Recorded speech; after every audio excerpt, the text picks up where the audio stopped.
filly has gone through there 20 times. Now I can say, hey, can you go through slow? Thank you. And if she was going to be a competitive horse,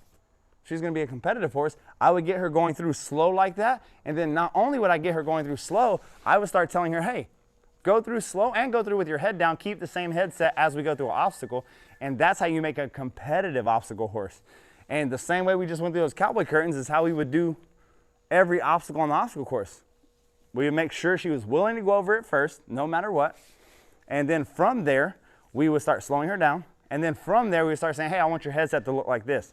Because in the obstacle challenge, if they have their head down and they're on the loose reins, you get extra points. So we can train that.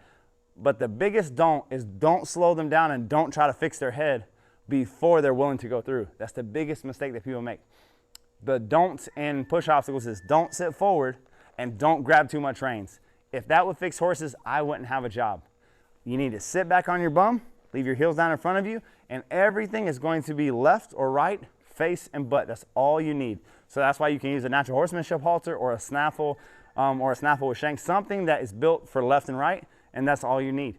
We do this very, very early on in our colt starting process, and it makes it real easy. And then when we have horses that refuse people, we come back and we do this exact same work with a horse that's 10 or 15 years old, is petrified of everything.